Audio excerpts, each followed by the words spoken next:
আমি আজকে বিকাল থেকে ঝিনাইদহ সদর উপজেলার গান্না বাজারে গণসংযোগ করেছি, মানুষের কাছে কাছে গিয়েছি, দোকানে দোকানে গিয়েছি এবং যারা দোকানে এই এলাকার মানুষ রয়েছে আমি তাদের কাছ থেকে অভূতপূর্ব ভালোবাসা এবং সাড়া পেয়েছি।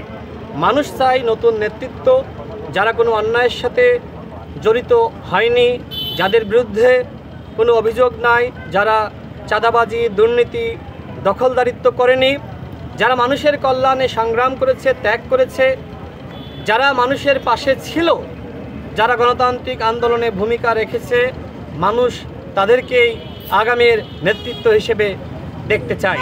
আমি মানুষের কাছে গিয়েছি, অনেকে গাড়ি থেকে দেখে গাড়ি বন্ধ করে আমাকে দেখতে এসেছে, কথা বলতে এসেছে। আপনারা সাংবাদিক ভাইরা ছিলেন, দেখেছেন। এই যে আমাদের প্রতি মানুষের যে আস্থা এবং বিশ্বাসের জায়গাটা তৈরি হয়েছে, আমি ভবিষ্যতে এমপি মন্ত্রী হতে পারি বা না পারি, মানুষের যে ভালোবাসা আমি পাচ্ছি, মানুষ যেভাবে আমার প্রতি আগ্রহ দেখাচ্ছে, আমি আমার নিজ জেলা ঝিনাইদহের মানুষের কল্যাণে এভাবে কাজ করে যেতে চাই। আমরা 2018 সাল থেকে সংগ্রাম করে যাচ্ছি। এই সংগ্রাম করতে গিয়ে আমাদের বিভিন্ন সময় বিভিন্ন প্রলোভন দেখানো হয়েছে। 24 সালের নির্বাচনে শেখ হাসিনা আমাদেরকে এমপি হওয়ার, মন্ত্রী হওয়ার অফার দিয়েছিল। আমরা বলেছিলাম আমরা এমপি মন্ত্রী হওয়ার জন্য রাজনীতি করি না, আমরা গণমানুষের অধিকার এবং মর্যাদা প্রতিষ্ঠার জন্য রাজনীতি করি। আমরা বিভিন্ন সময় বিভিন্ন প্রলোভন, সেই প্রলোভন উপেক্ষা করে আজকে গণমানুষের জন্য সংগ্রাম করেছি, যে কারণে মানুষ এভাবে আমাদের প্রতি ভালোবাসা দেখাচ্ছে। 2022 সাল থেকে বিএনপির সাথে আমাদের যুগপৎ আন্দোলন, সংগ্রাম, লড়াই 2024 সাল পর্যন্ত, যতক্ষণ না পর্যন্ত ফ্যাসিবাদী শেখ হাসিনা সরকারের মসনদ ভেঙে তছনছ হয়েছে, আমরা একসাথে লড়াই সংগ্রাম করেছি। এবং 24-এর গণ অভ্যুত্থানে আপনারা দেখেছেন যারা যুগপৎ আন্দোলনের বাইরেও ছিল তারাও কিন্তু লড়াই করেছে। অর্থাৎ আমাদের লড়াই ছিল একতাবদ্ধ লড়াই, আমাদের লড়াই ছিল সত্যের পক্ষের লড়াই এবং মিথ্যার বিরুদ্ধে লড়াই। আমাদের লড়াই ছিল বাংলাদেশে যে ফ্যাসিস্ট ব্যবস্থা প্রতিষ্ঠিত হয়েছিল সেই ব্যবস্থার বিরুদ্ধে লড়াই। আমাদের লড়াই ছিল ভারতীয় আধিপত্যবাদী শক্তির বিরুদ্ধে লড়াই। আমরা মনে করি বাংলাদেশে যারা এই মুহূর্তে রাজনীতি করছে, যারা গণ অভ্যুত্থানের শক্তি, আমরা সবাই ভারতীয় আধিপত্যবাদ বিরোধী শক্তি। এই শক্তির মধ্যে যদি একতা না থাকে, এই শক্তি যদি বিভাজিত হয়ে পড়ে, তাহলে কিন্তু সেই ফ্যাসিবাদ আবারও ফিরে আসবে। এই জন্য আমরা মনে করি আমাদের সবার এক এবং একতাবদ্ধ থাকা উচিত। আপনারা যে প্রশ্ন করলেন যে আমরা কোনো দলের সাথে রাজনৈতিক বা নির্বাচনী জোট করছে কিনা, যেহেতু বিএনপির সাথে 2022 সাল থেকে আমরা যুগপৎ লড়াই করেছি, আন্দোলন করেছি, সংগ্রাম করেছি, আমাদের 31 দফা সংস্কারের দফা ছিল এবং একই সাথে সেই সংস্কারের দফার মধ্যে আপনারা জানেন জাতীয় সরকারের কথা বলা আছে। বিএনপি যদি ইতিবাচকভাবে জাতীয় সরকারের উদ্যোগ নেয়, আমরা যেহেতু জাতীয় সরকারের পক্ষে, গণ অভ্যুত্থানের পরে আমরা বলেছিলাম যে এই বাংলাদেশকে যদি উন্নত সমৃদ্ধ রাষ্ট্র হিসেবে গঠন করতে হয় তাহলে জাতীয় সরকারের কোনো বিকল্প নাই। বিএনপির সাথে একসাথে নির্বাচন করার ব্যাপারে আলাপ আলোচনা চলছে। বিএনপির বাইরেও আরও অনেক দল, তারাও বলছে যে আসেন আমরা জোটবদ্ধভাবে নির্বাচন করি। বাংলাদেশে যে নির্বাচনের ইতিহাস সেটি হলো যে অধিকাংশ দলই জোটবদ্ধভাবে নির্বাচন করে। আওয়ামী লীগ ফ্যাসিস্ট শক্তি, তারপরেও তারাও দেখবেন যে তারা কিন্তু জোটবদ্ধভাবে নির্বাচন করেছে। জাতীয় পার্টি ছিল, 14 দল ছিল, সে যেটি হোক না কেন তারা জোটবদ্ধভাবে নির্বাচন করেছে। বিএনপি অতীতে জোটবদ্ধভাবে নির্বাচন করেছে, জামাত ইসলাম বলেন, অন্যান্য দল বলেন। আমরা অতীতে কখনোই নির্বাচন করি নাই, আমরা নতুনভাবে নির্বাচনমুখী হয়েছি। এর আগে আন্দোলন সংগ্রাম করেছি। ইনশাল্লাহ যদি সেই ধরনের পরিবেশ তৈরি হয়, আমরা হয়তো কোনো না কোনো দলের সাথে আমরা জোট করতে পারি। বাট এখনো পর্যন্ত চূড়ান্তভাবে কোনো দলের সাথেই আমাদের নির্বাচনী জোট তৈরি হয়নি। আমরা এখনো পর্যন্ত 300 আসনে আমরা প্রার্থী দিচ্ছি, প্রার্থী দেওয়ার ব্যাপারে আমাদের সিদ্ধান্ত রয়েছে। ইতিমধ্যে আমরা 50টি আসনে আমরা প্রার্থী ঘোষণা করেছি। যদি তফসিল ঘোষণার পরে সেই ধরনের আপনার পরিবেশ তৈরি হয় যে নির্বাচন করার জন্য কোনো না কোনো দলের সাথে জোট করা দরকার, তখন আমরা জোট করার সিদ্ধান্ত নিব। এর আগে আমাদের দলীয় সক্ষমতা যাচাই করা, আমাদের নেতৃবৃন্দ মাঠে ঘাটে যাচ্ছে। আমিও দলের সাধারণ সম্পাদক হিসেবে আমিও মাঠে যাচ্ছি, মানুষের সাথে কথা বলছি, মানুষের অভূতপূর্ব সাড়া পাচ্ছি। মানুষ এলাকার সন্তান হিসেবে দল মত নির্বিশেষে আমাকে ভালোবাসে। এটি আমার এই সংক্ষিপ্ত জীবনের সবথেকে বড় অর্জন বলে আমি মনে করি। তবে আমি লক্ষ্য করছি যে বিভিন্ন জায়গায় অনেকে ওত পেতে বসে আছে আমাকে বাধাগ্রস্ত করার জন্য। জনগণ আমার সাথে আছে, যত বড় শক্তি হোক না কেন আমাকে যদি কেউ বাধাগ্রস্ত করতে আসে জনগণই ইনশাল্লাহ তার জবাব দেবে, সেই বিশ্বাস আমি করি। ছোটোখাটো ঝামেলা হচ্ছে আজকেও আমাদের হরিণাকুণ্ডু উপজেলায়, সেখানে আমাদের পৌর কমিটির যিনি আহ্বায়ক রয়েছেন, আমি খবর পেলাম সেই আহ্বায়কের দোকানকে ক্ষতিগ্রস্ত করা হয়েছে। সেখানে আমার ব্যানার ফেস্টুন ছিল, সেগুলোও ভেঙে ফেলা হয়েছে। কারা এই কাজগুলো করেছে আমি তথ্যপত্র সংগ্রহ করে আপনাদেরকে জানাবো, এবং ইতিমধ্যে আমাদের কাছে ভিডিও ফুটেজ এসেছে। আমি প্রশাসনের সাথে কথা বলবো।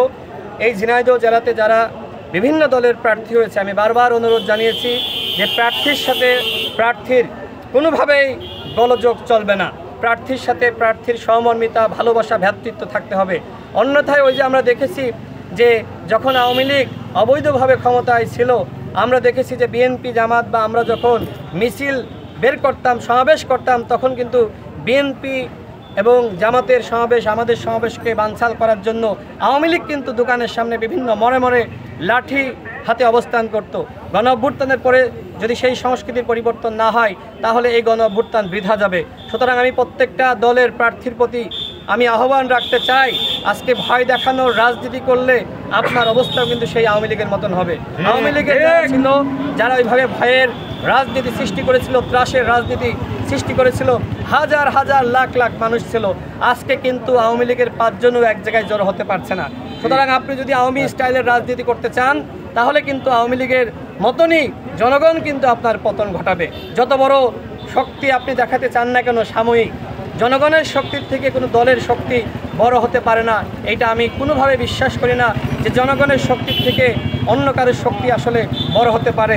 আমি ঝিনাইদহ জেলাবাসীকে এবং সচ্ছার থাকুন, যারা সৎ, যোগ্য, মেধাবী, যাদের বিরুদ্ধে দুর্নীতির অভিযোগ নাই, মাদকের অভিযোগ নাই, টেন্ডারবাজির অভিযোগ নাই, কোনোভাবেই অবিচারের অভিযোগ নাই, আপনারা নির্ভয়ে আগামী নির্বাচনে সৎ এবং যোগ্য প্রার্থীকে আপনারা ভোট দিবেন।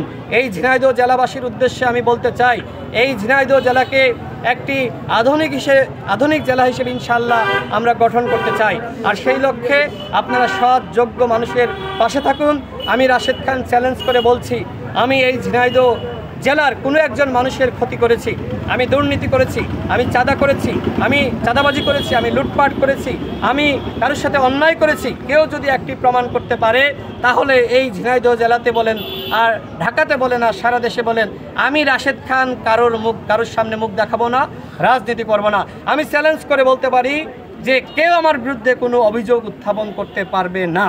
আমরা সবসময় আওয়ামী লীগের চাঁদাবাজি, দুর্নীতি, লুটপাটের রাজনীতির বিরুদ্ধে সংগ্রাম করেছি। অনেকে সংখ্যায় অনেক বেশি ছিল, আমরা সংখ্যায় কম ছিলাম। এই ঝিনাইদহ জেলাতে যে গণ অভ্যুত্থানের প্রেক্ষাপট তৈরি করা, 24-এর এই গণ অভ্যুত্থানের সময় কিন্তু সমন্বয় করেছে ছাত্র অধিকার পরিষদ এবং গণ অধিকার পরিষদ। আমরাই সর্বপ্রথম আমরা আলোচনা করে আমরা এইখানে গণ অভ্যুত্থানের প্রেক্ষাপট তৈরি করেছি। সুতরাং আজকে সংখ্যায় বেশি বলে কেউ যদি আমাদেরকে ভয় দেখাতে আসেন, আমি মনে করি সেটি আপনি ভুল করবেন। সংখ্যা একটি সংখ্যা মাত্র।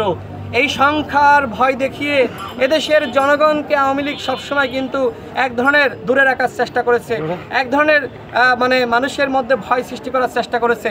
সুতরাং কেউ সংখ্যা আর আপনার মিছিলে কত মানুষ হলো সেই ভয় দেখাতে আসবেন না। আজকে হরিণাকুণ্ডু উপজেলার আমাদের পৌর কমিটির আহ্বায়কের দোকান ভাঙচুর করা হয়েছে, আমার ব্যানার ফেস্টুন সেখান থেকে ছিঁড়ে ফেলা হয়েছে। আমি এখনই নাম বলছি না কারা এই ধরনের ঘটনা ঘটিয়েছে। আমি তথ্যপত্র সংগ্রহ করে এই ঘটনাটি আমি প্রশাসনকে জানাবো। আজকে নির্বাচনের আমেজ শুরু হয়ে গেছে, নির্বাচনের সামনে সকল প্রার্থী তার প্রচারণা করবে, কিন্তু যদি আমার মতন রাশেদ খানকে কেউ এইভাবে ভয় দেখিয়ে মনে করে ঢাকায় পাঠিয়ে দেব। আওয়ামী লীগের সময় কী হয়েছিল, 19 সালে এই ঝিনাইদহ জেলা থেকে আমাকে আমার বাড়ি থেকে আমার বাবাকে এক সময় কিন্তু তুলে নিয়ে যাওয়া হয়। 19 সালে আমাকে অপহরণ করার চেষ্টা করা হয়। সর্বশেষ কিন্তু আমাকে আমার যেহেতু সহধর্মিনীর সাথে ছিল আমাকে পুলিশের হাতে সোপর্দ করা হয়। বিভিন্ন সময় আওয়ামী লীগের সময় আমাদেরকে কিন্তু সভা সমাবেশ মিছিল মিটিং করতে দেওয়া হয়নি। এখন আওয়ামী লীগের পতন হয়েছে, এই পতনের পরেও যদি কেউ আমাদেরকে ভয় দেখাতে চেষ্টা করে, আমি রাশেদ খান স্পষ্টভাবে বলছি, যদি কেউ গুলি করতে আসে, যদি কেউ হামলা করতে আসে, আমি সেখানে দাঁড়িয়ে থাকব। আমি এই ঝিনাইদহ জেলাকে পরিবর্তন করার জন্য এসেছি, মানুষের ভাগ্যের উন্নয়ন ঘটানোর জন্য এসেছি, চাঁদাবাজি দুর্নীতি দখলদারিত্ব বন্ধ করার জন্য এসেছি। প্রয়োজনে এই ঝিনাইদহ জেলা থেকে আমার লাশ যাবে, তবু রাশেদ খান ঝিনাইদহ জেলা ছেড়ে যাবে না।